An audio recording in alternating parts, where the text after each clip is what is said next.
Friends, so welcome back to my YouTube channel. How are you all friends. हमने last video lecture में हमने पढ़ा था about Delhi सल्तनत, जिसमें हमने 5 डायनेस्टी की बात की थी। हमारी स्टार्टिंग हुई थी तोमाराज, अंगपाला, चौहान। ये जो तीनों रूलर्स हैं, ये these are from Rajput dynasties. ये राजपूत डायनेस्टीज़ से थे। उसके बाद हमारे दिल्ली सल्तनत स्टार्ट होता है, जिसमें हमारा सबसे पहले डायनेस्टी आता है अर्ली टर्किश रूलर, यानी कि स्लेव डायनेस्टी, जिसमें हमने पढ़ा था मोहम्मद गोरी ने पृथ्वीराज से जीतने के बाद कुछ साल राज किया। उसके बाद उसने अपने स्लेव कुतुबुद्दीन ऐबक को गद्दी पर बैठाकर वो अपने कंट्री वापस चला गया। तो यहाँ से हमारी शुरुआत होती थी स्लेव डायनेस्टी की। After slave dynasty Khilji dynasty आए, ठीक है, जिसमें अलाउद्दीन खिलजी, जलाउद्दीन खिलजी ऐसे रूलर्स रहे। Then after Khilji dynasty Tughlaq dynasty आया, जिसमें मोहम्मद बिन तुगलक बहुत इंपॉर्टेंट रूलर है। And then Sayyid and then Lodi dynasties, ठीक है। तो ये 5 मेन डायनेस्टीज़ थी। कौन कौन सी? Slave dynasty, Khilji, Tughlaq, Sayyid, Lodi. These are very important dynasties and we will look each of them. Alright, बात करते हैं जो हमारी दिल्ली डायनेस्टी थी। As you all know that was very large, है ना। दिल्ली जो डायनेस्टी थी हमारी, जो दिल्ली किंगडम था, दैट वाज वेरी वास्ट, बहुत ज़्यादा बड़ा था। तो उसे कंट्रोल करने के लिए जो हमारे किंग होते थे, सुल्तान्स होते थे, they need proper reliable governors. उनको एक ट्रस्ट वर्दी पर्सन चाहिए था। उनको ऐसा इंसान चाहिए था जिसमें वो आंख बंद करके ट्रस्ट कर सके कि वो इतना बड़ा काम, इतना बड़ा साम्राज्य संभाल सके। So they needed a good reliable governor and administrator.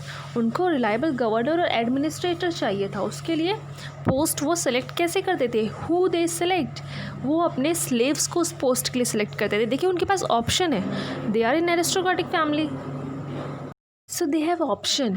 वो चाहते थे तो अपने ही राज्य में से किसी एरिस्टोक्रेसी, किसी अमीर घराने के लोग को सिलेक्ट कर सकते थे।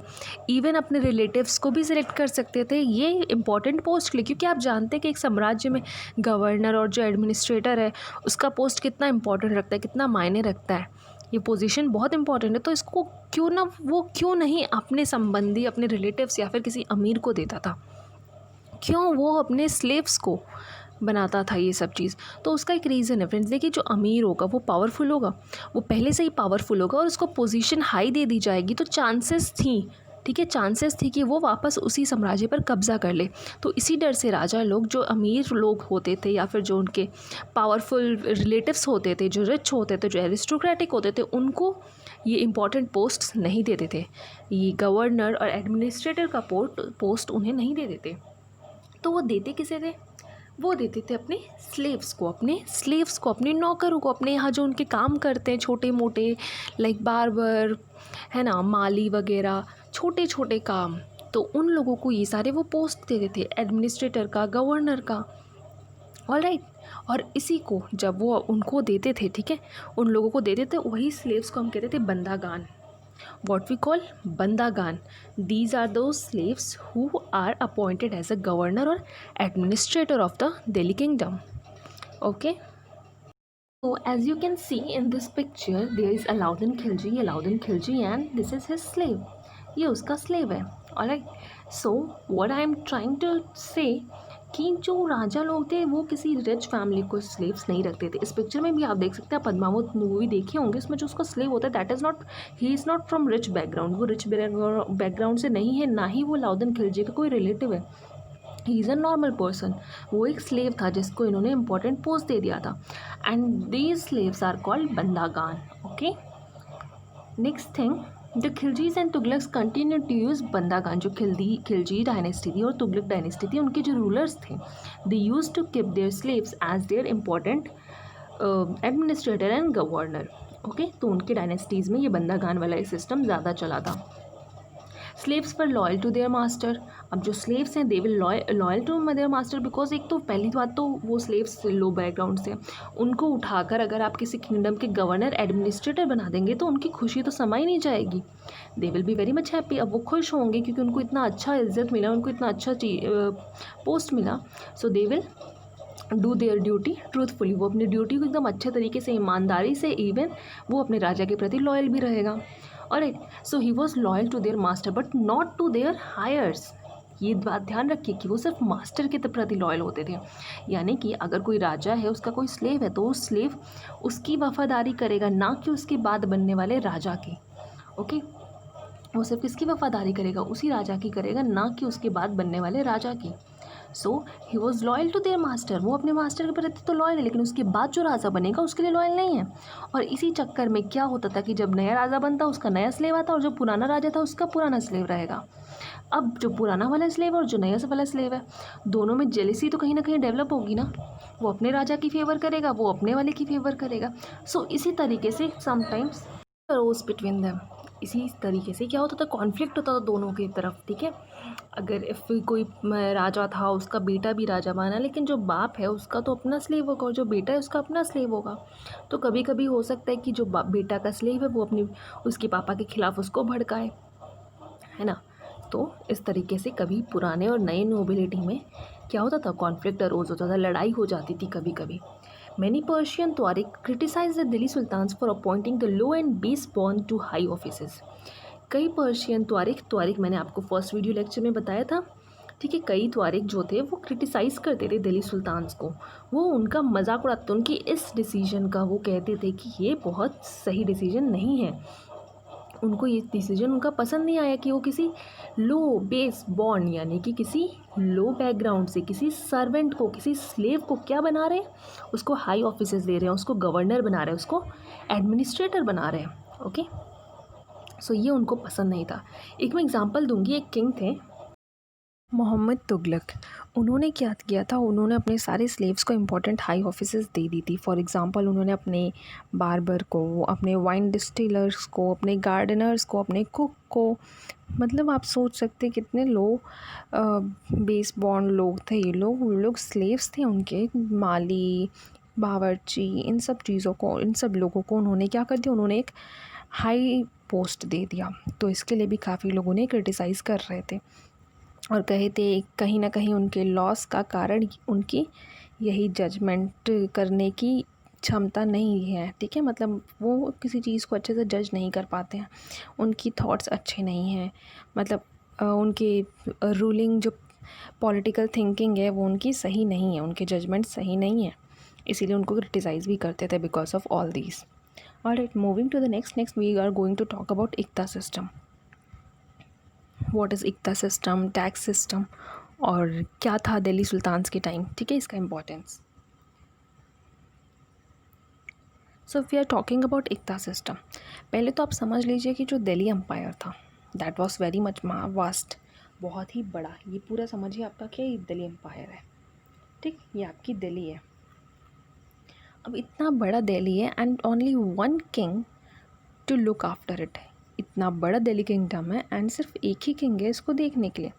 सो वो क्या करेगा, जैसे हमने प्रीवियस चैप्टर में पढ़ा था कि छोटे छोटे समंतास को वो लैंड पार्ट देते हैं, मतलब बड़ा सा है तो छोटे छोटे समंतास को छोटे छोटे एरिया वो दे देते हैं, सो दैट उनका पूरा एरिया ऐसे ही उनके मतलब अंडर आ जाए, मतलब वो सब पे ध्यान दे सकें। सो हुआ क्या कि इसमें भी इन्होंने क्या किया, अपने किंगडम को छोटे छोटे पार्ट्स में डिवाइड किया। लाइक ये देखो, बड़े से किंगडम को इन्होंने छोटे छोटे पार्ट में डिवाइड किया, उसी को हम कहते हैं iqta. We call the small lands iqta. ठीक है, इन लैंड्स को हम इक्ता कहते हैं। और इन इक्ता को उन्होंने क्या किया, गवर्नर्स को दिया, गवर्नर्स को दिया। कुछ गवर्नर्स जो उन्होंने बनाए थे उन गवर्नर्स को दिया, कहा कि तुम लोग इस एकता का ध्यान रखो, you have to look upon these iqtas. और उन्हीं गवर्नर्स को हम इसीलिए क्या कहते हैं, इक्तेदार। ठीक है, इक्तादार और मुक्तीस, बिकॉज वो इक्ता को रखते हैं तो इक्तादार या मुक्तीस हम उन गवर्नर को कहते हैं। ओके, सो अब हर गवर्नर के पास क्या है, उनका एक इक्ता है, उनका एक लैंड है। ठीक है, हर इक्तेदार के पास, हर मुक्ति के पास उनका एक लैंड है जिसको हम इक्ता कहते हैं। उन्हें अब करना क्या है, अब किंग ने बोला है कि तुम इस इक्ता का ध्यान रखो। राइट, किंग ने बोला है कि तुम अब इस एकता का ध्यान रखो, you have to look upon these iqtas. तुम्हें इस एकता को ध्यान रखना है तो तुम्हें इसको मेंटेन करना है। यहाँ पे तुम्हें लॉ एंड ऑर्डर को मेंटेन रखना है इस एरिया में। और उनको मिलिट्री की हेल्प भी दी जाती थी, they have their own military. उनको कुछ नंबर ऑफ़ सैनिक सोल्जर्स दिए जाते थे, तुम इनको रखो एंड इनके साथ पूरा तुम इस जगह पर लॉ एंड ऑर्डर को मेंटेन करो। ठीक है, तो वो उस पर करते थे। अब वो वहाँ पर रह रहे हैं, काम कर रहे हैं, तो बदले में उन्हें कुछ चाहिए, गवर्नर्स नीड समथिंग, बिकॉज सही बात है, कोई ऐसे ही तो काम करना था नहीं है। सबको कुछ ना कुछ होता है कि हाँ हमें ये मिलेगा इसलिए हम ये काम कर रहे हैं। सो उन्हें क्या मिलता था, वो जो इस एरिया को, इस एकता पर जो गवर्नर्स नज़र रख रहे होते थे, उनको रिटर्न में मिलते थे रेवेन्यूज़। ठीक है, मतलब वहाँ पर जो लोग प्रोडक्शन कर रहे हैं वो क्या करते थे, इन्हें रेवेन्यूज़ देते थे। तो वो अपने काम के बदले में रेवेन्यूज़ लेते थे। क्या लेते थे? Revenues. Okay, revenues were collected by the governors in exchange of their work. और इन्हीं रेवेन्यूज़ से वो अपने सोल्जर्स को, जो सोल्जर्स उन्होंने रखा था, उन सोल्जर्स को पे करते थे, सोल्जर्स को पैसे देते, तभी वो सोल्जर्स उनके साथ हेल्प करते थे। ऑलराइट, सो अब किंग ने गवर्नर को इतना बड़ा एरिया दिया है, मतलब बड़ा ही है, अब गवर्नर है उसके लिए उसने उतना एरिया तो काफ़ी है। तो कहीं ना कहीं किंग को गवर्नर पर कंट्रोल भी रखना पड़ेगा, वरना गवर्नर उस एरिया को कभी ऐसा टाइम आएगा कि उसको अपना बता देगा और कहेगा कि अब मैं यहाँ का किंग हूँ, आपसे मुझे कोई मतलब नहीं है। तो इसीलिए किंग को गवर्नर पर कंट्रोल रखना होता था। तो वो कंट्रोल रखने के लिए क्या करता था, 2-3 चीज़ें थी जिसको ध्यान रखिए आप।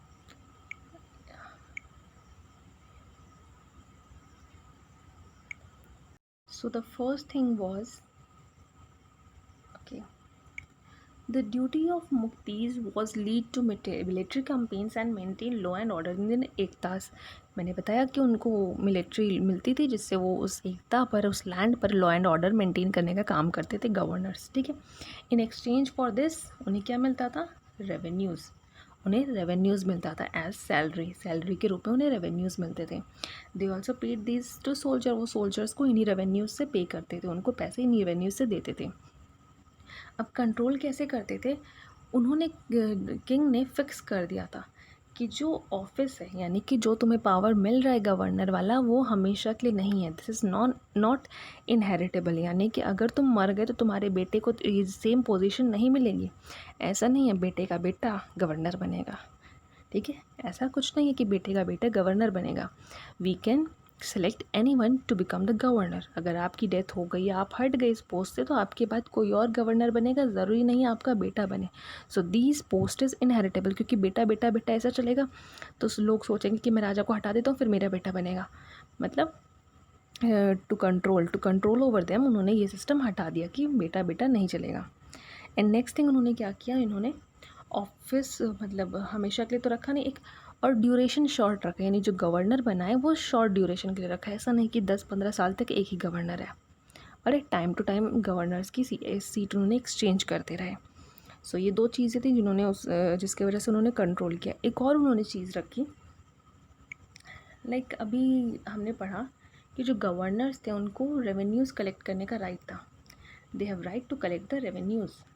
अब ऐसा तो हो सकता है कि जो गवर्नर है वो कभी अपने मन चाहा रेवेन्यूज़ कलेक्ट कर सकता है। मतलब अगर उसने 1 महीने में इतना किया, ठीक है, उसने देखा कि इससे मुझे काफ़ी फ़ायदा हो रहा है, अगले महीने उसने इतना किया, उसके बाद उसने इतना किया, मतलब रेवेन्यूज़ के रेट वो बढ़ाते जा रहा है, बहुत सारे रेवेन्यूज़ कलेक्ट कर रहा है। तो ऐसा होगा तो लॉस किसका होगा? Loss will be of king, king का लॉस होगा, है ना? किंग का लॉस होगा, मुफ्त में उसको गवर्नर को इतना सारा पैसा मिल रहा है। तो इसके लिए किंग ने क्या किया, to control over the revenues collected by the governor, उसके कंट्रोल पे लाने के लिए ही हैज़ अपॉइंटेड अकाउंटेंट। उन्होंने कुछ अकाउंटेंट्स रखवाए। वो क्या करते थे, वो चेक करते थे कि जो रेवेन्यूज़ कलेक्ट कर रहे हैं क्या वो करेक्ट है या नहीं, क्या उसका अमाउंट सही है या नहीं, क्या वो ज़्यादा तो नहीं कर रहे, क्या वो कम तो नहीं कर रहे, राइट? तो the king kept accountants to look after the revenues. ठीक है, जैसे हम लोग रखते हैं ना कि एक रहेगा जो कर्जा देखता रहेगा, किसने कितने कर्ज लिए, कितने कर्ज लिए, एक डायरी पे नोट करते रहो। तो सेम वो अकाउंटेंट्स भी नोट करते थे कि इस गवर्नर ने इतना इस बार में इतना रेवेन्यू कलेक्ट किया, नेक्स्ट ईयर कितना कलेक्ट किया, नेक्स्ट ईयर कितना कलेक्ट किया, सो दैट सब कुछ एकदम ट्रांसपेरेंट हो, कोई ज़्यादा कलेक्ट ना करे। नेक्स्ट इंपॉर्टेंट थिंग कि वो ऑल्सो क्या करते थे कि जो गवर्नर होते थे वो सोल्जर रखता था, राइट? वो सोल्जर रखता था अपने पास ताकि वो उस जगह पे कंट्रोल कर सके, उस जगह के लॉ एंड ऑर्डर को मेंटेन कर सके। जो उस लॉ एंड ऑर्डर फॉलो ना करे किंग का, उसके खिलाफ एक्शन भी लिया जाए। सो सोल्जर्स आर नीडेड। तो ये भी चेक किया जाता कि गवर्नर्स के पास जो सोल्जर है वो रिक्वायर्ड नंबर में होने चाहिए। ठीक, लाइक किंग ने कहा है इसके पास 10 सोल्जर होने चाहिए, तो इसको सिर्फ 10 सोल्जर ही मिलेंगे। अगर उससे ज़्यादा मिला तो घाटा हो सकता है। अब किंग क्यों फिक्स करता था नंबर ऑफ़ सोल्जर्स? वो इसलिए क्योंकि गवर्नर कभी भी सोल्जर्स की मदद से, अगर ज़्यादा सोल्जर्स होंगे तो उसकी मदद से वो किंग पर ही अटैक कर सकता है। राइट, देयर इज़ पॉसिबिलिटी है कि वो सोल्जर्स को लेकर मूव कर लेगा और किंग पर ही अटैक कर देगा और किंग को हटाकर खुद किंग बन जाएगा। सो किंग ने लिमिटेड नंबर्स ऑफ सोल्जर्स भी रखा था। So these were some method जिसके वजह से वो गवर्नर्स पर कंट्रोल करते थे, किंग गवर्नर्स पर कंट्रोल करते थे सो दैट उनका राजगद्दी सही सलामत रहे। Alright, this was tax next this was iqta. अभी हमने इक्ता सिस्टम पढ़ा। नेक्स्ट टैक्सेस सिस्टम, कैसे टैक्सेस सिस्टम था हमारा उस टाइम पीरियड पे। तो as the Delhi sultans brought the hinterland under the control, हमने बात की थी कि दिल्ली सुल्तान्स जो थे उनका गैरिसन टाउन था, ठीक, दो गैरिसन टाउन के बीच में जितना एरिया आता है दैट इज़ कॉल्ड हिंटरलैंड। मैंने आपको फर्स्ट वीडियो लेक्चर में बताया था, नहीं देखा मैं लिंक दे रही हूँ, प्लीज़ देख लीजिए। राइट, तो हिंटरलैंड भी उनके कब्ज़े में आ गया। जैसे ये हमारा इंडिया है, ठीक, ये जम्मू कश्मीर का रीजन, इधर हमारा नेपाल वगैरह, वेस्ट बंगाल। ऑलराइट, मैप अच्छा नहीं है मुझे पता है बट समझने के लिए काफ़ी है। तो जैसे दिल्ली में था उनका और दूसरा गैरिसन टाउन उनका बंगाल में था, तो ये बीच का एरिया जो है दिस इज़ हिंटरलैंड। तो उन्होंने इस पूरे एरिया को भी कब्ज़ा कर लिया, ठीक है, इस पूरे एरिया को उन्होंने कब्ज़ा कर लिया। दे फोर्स द लैंडेड चीफ्टन, तो जो हिंटरलैंड था उसमें पहले तो किंग नहीं रहता था, गैरिसन टाउन में किंग रहते थे। हिंटरलैंड में छोटे छोटे उसमें बड़े बड़े लैंडलॉर्ड्स थे, वो अपना कब्जा बना लिए थे, वो अपने आप को अपना किंग समझ लिए थे, मतलब छोटे छोटे रूलर्स किंग होता ना, देवर इन हिंटरलैंड, वो लोग हिंटरलैंड में थे। तो जब दिल्ली सुल्तान ने हिंटरलैंड पे कब्ज़ा किया तो उन्होंने क्या किया, उन लैंडलॉर्ड को छोटी छोटी अथॉरिटीज़ दे दी, ठीक है, उनको भी अथॉरिटी दी कुछ कुछ, और उनको कई लोगों को अपने अंडर ले लिया। राइट, अगर बात करें अलाउद्दीन खिलजी, ठीक, इन्होंने क्या किया था, इन्होंने जैसे ही हिंटरलैंड पे कब्ज़ा किया, उन्होंने उन हिंटरलैंड के जितने भी रूलर्स थे, ठीक है, रीजनल रूलर्स थे जो वहाँ के रूलर्स थे, या फिर बड़े बड़े लैंडलॉर्ड्स थे जो वहाँ पर अपना सत्ता चलाते थे, उन सब का सारे राइट्स को ख़त्म कर दिया। He abolished every right of the landlords और चीफ्टियन हम उसे ही बोलते हैं जो वहाँ का हेड होता है। ऑलराइट, उनका जैसे पहले वो थे तो वो लोग क्या करते थे, टैक्स कलेक्ट करते थे वहाँ के लोगों से। तो जब दिल्ली सुल्तान ने उस एरिया पे कब्ज़ा कर लिया तो उनके उस राइट को हटा दिया। अब वो लैंडलॉर्ड्स लोगों से टैक्स कलेक्ट नहीं कर सकते थे। अब डायरेक्टली कौन टैक्स कलेक्ट करेगा, the king will collect the taxes, ठीक है। और इवन किंग ने ये भी कहा था कि जो लैंडलॉर्ड्स पहले लोगों से कलेक्ट करते थे, अब किंग उस लैंडलॉर्ड से भी करेगा और लोगों से भी करेगा। Alright, so king will collect the tax from landlord also, that chieftain also, and also from the people. So ये था टैक्स सिस्टम ड्यूरिंग दिल्ली सुल्तान। अगर बात करें टैक्स किस किस चीज़ों पे लगती थी, ठीक, तो टैक्स मेनली 3 चीज़ों पे लगती थी। ऑन कल्टीवेशन, अगर कोई कल्टीवेट कर रहा है, कोई प्रोडक्शन कर रहा है, तो वो जितना भी प्रोड्यूस किया उसका 50% वो देगा टैक्स किंग को। राइट, अगर किसी ने समझ लो फ्लावर का एग्जांपल है, किसी ने 100 रोज़ के फ्लावर उगाए हैं तो उसमें से वो 50 फ्लावर्स किसको दे देगा, किंग को दे देगा। राइट, ये तो मैं फ्लावर्स का एग्जांपल दी थी। You can think about the food grains. Next cattle, अगर कोई पशु वगैरह रखा है तो उस पर भी टैक्स देगा वो। Even houses were also applicable for taxes. तो इन तीनों चीज़ों पर उस टाइम टैक्स लगते थे। अब ये था taxes system. Next is about the invention of Mongols. So we will talk about Genghis Khan, ठीक है। You can see his photo. देखने में शांत स्वभाव का लग रहा है बट ही इज़ नॉट शांत, ही इज़ वेरी खुरापाती। सो हुआ क्या था कि मंगोल की इन्वेंशन हुई थी इन इंडिया, ठीक है। इंडिया में मंगोल आए थे from Iran, west of India की बात करें तो हमारे इंडिया, अगर फिर से मैं मैप बनाने जा रही हूँ, इस बार अच्छा बने, ठीक है। तो अगर ऐसे इंडिया था तो इंडिया का ये दिल्ली जम्मू कश्मीर का रीजन है, ठीक है। दिस इज़ असम वगैरह सातों महीने, ठीक है, यहाँ पे गुजरात वगैरह। तो हमारे वेस्ट साइड से आए थे हमारे मंगोल्स, ठीक, वेस्ट साइड से आए थे मंगोल्स, जिसमें जेंगिस खान बहुत ही ज़्यादा खतरनाक रूलर थे। इन्होंने अटैक किया था during the time period of Alauddin Khilji और मोहम्मद तुगलक। ये 2 रूलर्स थे जिनके टाइम में इनका इन्वेंशन बहुत ज़्यादा हुआ था, और जिसकी वजह से इन दोनों रूलर्स के पास, अलाउद्दीन खिलजी और मोहम्मद तुगलक के पास, बहुत सारे चैलेंजेस आए थे। तो now we are going to do the comparative study. हम कंपैरेटिव स्टडी करेंगे, यानी एक तरफ अलाउद्दीन खिलजी के बारे में पढ़ेंगे, दूसरी तरफ मोहम्मद तुगलक कि कैसे उन दोनों ने मंगोल से चंगेज़ खान की आर्मी से अपनी टेरिटरी को बचाया था. How and what were their strategy. Okay, and that is it is very much important, बहुत ही ज़्यादा इम्पॉर्टेंट है. एक तरफ हम पढ़ेंगे अलाउद्दीन खिलजी एंड वन तरफ मोहम्मद तुगलक. ऑलराइट, जब अटैक हुआ था, ठीक है, जब अटैक हुआ था 1209 में, चंगेज़ खान ने अटैक किया था इन दोनों के रूल टाइम पे. तो पहले अलाउद्दीन खिलजी का क्या हुआ था वो समझते हैं. ही इंक्रीजेस, एक second, okay, he increases his large standing army to protect from invasion, defensive measure, because Delhi was attacked twice in 1299 and 1300 to 1302 and 3. Delhi में 2 बार अटैक हुआ था. तो अलाउद्दीन खिलजी ने क्या किया था, उन्होंने डिफेंसिव मेजर्स अपनाए थे. डिफेंसिव मेजर्स हम उसे कहते हैं कि लाइक अगर समझो 2 लोगों में लड़ाई हो रही है, राइट, 2 लोगों में लड़ाई हो रही है, इसने इसको मारा, लेकिन इसने मारा नहीं, ये अपने आप को बचा रहा है, ठीक है, ये मार रहा है तो अपना हाथ ऐसे बीच में ला दे रहा है ताकि ये मारे तो इसको ना लगे. So this is defensive method. हम अटैक नहीं कर रहे हैं लेकिन हम अटैक से बच रहे हैं. और ये कौन सी स्ट्रैटेजी अपना रहा है, ये अटैक वाला स्ट्रैटेजी अपना रहा है. तो ऐसा ही कुछ था, जो अलाउद्दीन खिलजी थे वो बचने वाली, वो मंगोल से बचने वाली स्ट्रैटेजी अपना रहे थे. तो डिफेंसिव मेजर्स, वो अपनी आर्मीज खड़ा कर रहे थे अपने आप को प्रोटेक्ट करने के लिए.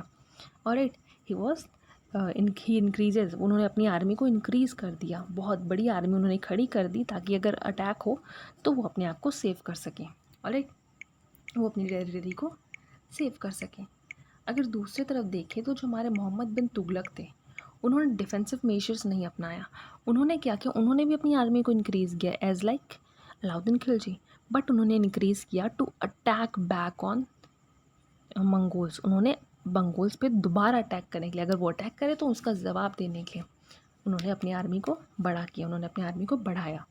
ओके, नेक्स्ट स्ट्रैटेजी देखते हैं. He constructed a new garrison town named Siri for his soldier. उन्होंने अपने सोल्जर्स के लिए, यानी अब सोल्जर्स की सेफ्टी बहुत ज़्यादा इंपॉर्टेंट है, क्योंकि अगर आप लड़ाई में हो तो आपकी सोल्जर की जान बहुत इंपॉर्टेंट है. वही वो लोग हैं जो आपको बचा सकते हैं. He were the only one to save the sultan Alauddin Khilji.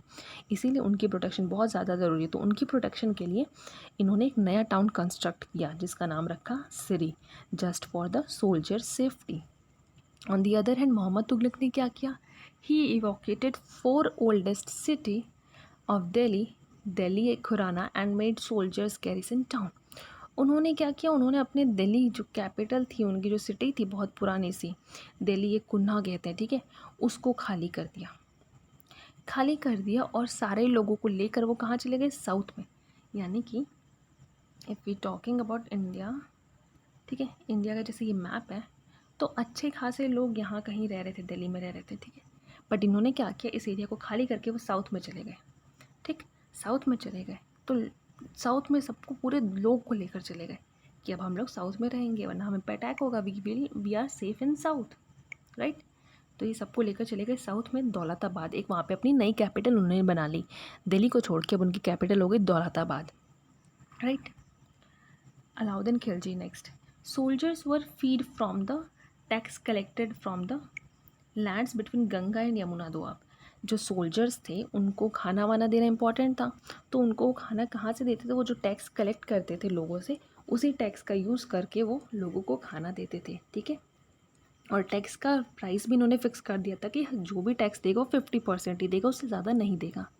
क्योंकि ऐसा होता है कि जब महामारी या फिर कुछ परेशानी आती है तो सबसे पहले लोग अपना पैसा दाम बढ़ा देते हैं, महंगाई बढ़ा देते हैं, तो इसमें लोगों की बहुत प्रॉब्लम होती है. तो अलाउद्दीन खिलजी का ये काम बहुत अच्छा था कि उसने प्राइसेस को फ़िक्स कर दिया था, उसने सारे प्राइसेस को फ़िक्स कर दिया था ताकि किसी को कोई प्रॉब्लम ना हो. और उसके टैक्स भी फ़िक्स थे, उसने टैक्स को नहीं बढ़ाया, जितना पहले था उतना ही था. ऑलराइट, वहीं मोहम्मद तुगलक ने क्या किया, the tax collected from the area between Ganga Doab use to feed the army. ठीक है, उन्होंने आर्मी को खाने के लिए, फीड करने के लिए टैक्स कलेक्ट किया, but also to meet large number of soldiers the sultan levied additional taxes including those area which were suffering from famine. इसके बाद भी इन्होंने कई पागलों वाले काम किए. ठीक, इन्होंने क्या किया कि इन्होंने टैक्स सिस्टम को बढ़ा दिया. ऐसे टाइम जब उन्हें लोगों का साथ देना चाहिए, he increase the tax system. Tax को उन्होंने बढ़ा दिया लोगों के, और वो खाना वो टैक्स किस लिए बढ़ाए? वो इसलिए बढ़ाए कि वो लोग राजा को खाना देंगे। इवन एडिशनल टैक्स भी बढ़ा दिए और भी ज़्यादा, पहले से 50% था और टैक्स बढ़ा दिए। अब लोग तो परेशान हो गए। इवन उन्होंने उस एरिया से भी टैक्स लिया जहाँ पे फेमाइन की स्थिति थी, जहाँ भूखमरी की स्थिति थी, जहाँ पहले से ही खाने को निवाला नहीं था, वहाँ पे भी इन्होंने कहा कि तुम लोग को भी टैक्स भरना है। I don't know anything, you have to pay tax. तो ये इनकी बहुत गलत स्ट्रैटेजी थी, right. Next,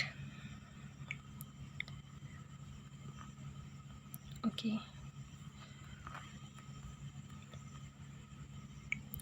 he paid his soldiers salary in cash rather than coins। ठीक है, यानी कि इन्होंने अपनी सोल्जर्स को कैश में पे किया, राइट। पहले क्या होते थे, ये जो पे करते थे ये लैंड वगैरह इकतास पे करते थे, है ना। ये इकतास पे करते थे सोल्जर्स को, उनको कैश में पैसे नहीं देते थे, वो एक लैंड दे देते थे, छोटे छोटे एरियाज़ दे देते थे। लेकिन अब इन्होंने क्या किया, अब उन्होंने कैश पे किया, क्योंकि उन्हें पता है कि अभी सोल्जर्स की ज़रूरत है, कि उनको रिसोर्सेज चाहिए। He has to purchase resources, he has to purchase food, उनको अपनी आर्मी, अपनी बैटल के से रिलेटेड चीज़ें चाहिए, तो वो ज़मीन लेकर अभी क्या करेंगे, they need money two by things. तो इसीलिए अलाउद्दीन खिलजी ने उन्हें कैश पेमेंट करना शुरू कर दिया। The soldiers word by their supply from local market, वो लोकल मार्केट से अपनी सप्लाई खरीदते थे, इसीलिए उनको कैश की ज़रूरत थी। To stop the fear of price rise की फियर को स्टॉप करने के लिए, कोई बढ़ा ना दे ऐसे टाइम अपना प्राइस, उन्होंने प्राइस गुड हर सामान की प्राइस को फिक्स कर दिया था, राइट। प्राइसेस वर केयरफुली मॉनिटर्ड, ऑफिसर्स को रख दिया था ताकि वो देखे कि कोई भी ट्रेडर जो है, कोई भी व्यापारी जो है, वो इस लिखे हुए इस फिक्स्ड प्राइस से ज़्यादा प्राइस पे ना बेचे, राइट। और जो बेचेगा उसको पनिशमेंट मिलेगी। On the other hand Mohammad Tughlaq ने क्या किया, he paid salary in cash to the soldiers, उन्होंने सोल्जर्स को कैश में पेमेंट किया, बट उन्होंने प्राइस को कंट्रोल नहीं किया। वो सोल्जर्स को पेमेंट तो दे रहे हैं, बट जो मर्चेंट्स है, जो ट्रेडर्स है, वो तो अपना प्राइस बढ़ा रहे हैं, लेकिन सोल्जर के प्राइस तो फिक्स है। अब सोल्जर उतने पैसे में ही, जब इतनी महंगाई में कैसे काम चलाए, इट वॉज डिफ़िकल्ट। इसके बाद उन्होंने एक टोकन करेंसी का भी इंट्रोड्यूस कर दिया, राइट। इन्होंने एक टोकन करेंसी का भी इंट्रोड्यूस कर दिया, विथआउट रॉयल वेरिफिकेशन, कोई वेरिफिकेशन नहीं है, मतलब ऐसा करेंसी बना दिया जो किसी मेटल का नहीं, नॉर्मल सा। पहले गोल्ड वगैरह चलता था, बट इन्होंने एक नॉर्मल सा टोकन करेंसी ले आया। अब क्या था, अब लोग देख लिए कि कैसा बना है, उसका तो कोई वेरिफिकेशन था नहीं, राजा के पास कोई इसका रॉयल वेरिफिकेशन तो था नहीं कि कोई ऐसा मोहर हो जिससे एकदम कंफर्म हो जाए कि ये हम बस रियल है। तो लोग अपने घर में ही छापने लगे, लोग अपने घर में ही टोकन करेंसी बनाने लगे, ठीक। तो इससे काफ़ी सारी प्रॉब्लम्स आई। और even paper currency but made out of cheap metals not gold silver, तो जो टोकन करेंसी थी वो उनकी चीप चीज़ों से बनी थी, चीप मेटल से बनी थी, ना कि गोल्ड एंड सिल्वर। तो अब लोग भी बड़े चालाक थे। लोग क्या करते थे कि वो अपने घर में ही नकली पैसा छाप कर वही टैक्स राजा को भर देते थे। राजा भी पागल और लोग सुपर चालाक। क्या टेरिटरी होगी उस टाइम, मज़ेदार। Next, his military measures like military reforms, revenue reforms and economic reforms were quite successful. He successfully withstood the threat of Mongol invasion। तो जो अलाउद्दीन खिलजी थी उसकी मिलिट्री रिफॉर्म बहुत अच्छी थी। उसने क्या किया था, मिलिट्री अपनी आर्मी बढ़ा दी थी और उसने डिफेंसिव मेथड यूज़ किया था, यानी अगर वो अटैक करे तो हम अपने आप को बचाएंगे। एंड रेवेन्यू रिफॉर्म्स की बात करें तो उन्होंने रेवेन्यूज़ पे क्या किया था, टैक्स को फिक्स कर दिया था, राइट। और सोल्जर्स को उन्होंने एक एरिया दे दिया था, अपना टाउन दे दिया था जिसका नाम उन्होंने सीरी रखा था, राइट।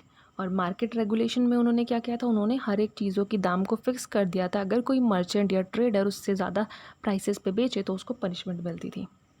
तो उनके ये सारे जो मेजर्स थे, जो इन्होंने तरीके अपनाए थे, दैट वाज सक्सेसफुल, वो काफ़ी सक्सेसफुल हुआ और इन्होंने काफ़ी हद तक मंगोल के थ्रेट को बचा कर रखा, मंगोल से इन अपनी टेरिटरी को बचाया।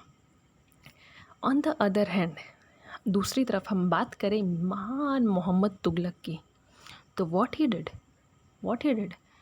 पागलों की तरह दिल्ली से लोगों को उठाकर साउथ ले गया, फिर साउथ से दिल्ली ले गया। अब सोचो इतना बड़ा डिस्टेंस लोग कवर किए होंगे, उनका कितना लॉस हुआ होगा, कितने लोगों ने अपना घर छोड़कर साउथ मूव किए होंगे, फिर साउथ से दिल्ली ले गया। पागलपन है। वाई? पहले तो दिल्ली ले गया, दिल्ली से साउथ, क्योंकि उसे अटैक का डर था। दूसरा साउथ से दिल्ली वापस ले गया, क्योंकि साउथ से वो पूरे एरिया पे कंट्रोल नहीं कर पा रहा था। दिल्ली जो है वो तो इंडिया के सेंटर पे आता है, तो वहाँ से हर जगह देखना ज़्यादा ईजी है as compare to south. South से आप साउथ पे नज़र रख सकते हो, अबव वाला रीजन छूट जाता था। सो ये वापस दौलताबाद से कहाँ ले गया, दिल्ली। तो ये इसका फेलियर है, ठीक, ये इसका फेलियर है। इवन इसने एक बार क्या कर दिया था कि कश्मीर पे चढ़ाई कर दी थी कि हम लोग चलते हैं कश्मीर पे लड़ते हैं, अपनी आर्मी को लेकर चला गया था कश्मीर पे लड़ने। That was also his failure, right. वो भी उसका फेलियर था, अपने पैसे अपने आर्मी अलग ही जगह बर्बाद कर रहा था, राइट। और दूसरा तो हमने बात की जो रेसिडेंट वाला था कि दौलताबाद ले गया था साउथ में, फिर वापस Delhi, okay. And plans to invade Transoxiana and disband his larger army raising of taxes. इसने क्या कर दिया, इसने टैक्स को कंट्रोल करने के बजाय टैक्स को बढ़ा दिया। और ये टैक्स उस जगह से भी कलेक्ट कर रहा था जहाँ पे ऑलरेडी भूख मरी है, जहाँ ऑलरेडी लोगों को खाने के और पैसे की चीज़ें नहीं मिल पा रही हैं, वहाँ से भी ये टैक्स बढ़ा दिया। So this was also failure, ये भी इसका फेलियर था, राइट। इससे क्या हुआ था, लोगों पे बर्डन ज़्यादा बढ़ गया था, और जहाँ पे भूख मरी थी वहाँ और टैक्स कर दिया, उसकी वजह से डबल भूख मरी हो गई, और जहाँ नहीं थी वहाँ पर भी भूख मरी हो गई। मतलब कुछ छोड़ा ही नहीं था इसने। नेक्स्ट था in Ganga Yamuna belt led to wide spread rebellion. अब इतना सब कुछ हो रहा है तो लोग तो भड़केंगे ही, लोग इसके खिलाफ हो गए, ठीक। और एक और इसने महान काम किया, इसने टोकन करेंसी का यूज़ निकाल दिया। टोकन करेंसी जो इसका कंप्लीट फेलियर है, ठीक है। 14th सेंचुरी की बात है, 14th सेंचुरी में कौन विश्वास करेगा टोकन करेंसी का, राइट। अभी तुम किसी को पेपर वगैरह दोगे वो मानेगा। उस टाइम क्या होता था, उस टाइम गोल्ड, अगर कुछ गोल्ड है, कोई महंगी चीज़ों का कॉइन है, तो दैट इज़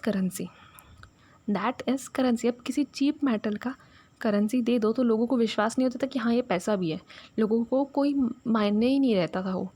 तो उनके लिए गोल्ड और सिल्वर जैसे मेटल की कॉइन्स ही करेंसी होते थे।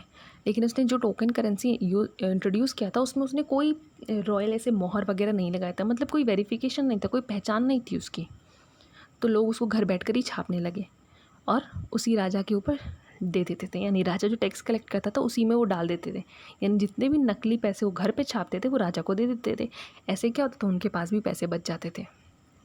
तो ये सब थे हमारे मोहम्मद तुगलक के फेलियर्स। तो हम देख सकते हैं कैसे एक किंग ने कितने आसानी से ना लोगों को परेशान किए, ना टैक्स रेज किए, उसने अपने किंगडम को बचा लिया। How smartly, how efficiently he saved his kingdom from Mongol attack, where is Mohammad Tughlaq ने मंगोल अटैक में कितना सियप्पा फैलाया था। His administrative measures were a failure, इसीलिए उसके एडमिनिस्ट्रेटिव मेजर्स फेलियर हुए थे और लोगों ने काफ़ी क्रिटिसाइज़ किया था। ऑलराइट, सो ये दो चीज़ें थी जो हमें देखनी थी। यहाँ पे आपका NCERT का 3rd चैप्टर कंप्लीट हो रहा है। ऑलराइट, इसके बाद हम पढ़ेंगे मुग़ल एम्पायर, जिसमें हम बात करेंगे बाबर, अकबर, हुमायूं, शेर शाह सूरी, ठीक। तो and one more thing, please join the Telegram group to get the PDF notes and also to attend various quizzes. बहुत इंटरेस्टिंग क्विजेज़ होती हैं और काफ़ी लोग उसमें पार्टिसिपेट करते हैं, सो आई विल रिकमेंड कि आप भी उसे ज्वाइन कर लीजिए, ओके। एंड इसमें जो जितने भी दिल्ली सुल्तान्स में कई सारे ऐसे रूलर्स हैं जिनके बारे में बच गए हैं, वो NCERT में नहीं है, बट उसको हम अदर वीडियो में सबको एक एक को कवर करेंगे। सो लाइक, कमेंट, सब्सक्राइब कर लीजिए और बेल आइकन को क्लिक कर लीजिए, वीडियो आते ही आपको नोटिफिकेशन मिल जाएगी। तब तक के लिए टेक केयर, बाय बाय।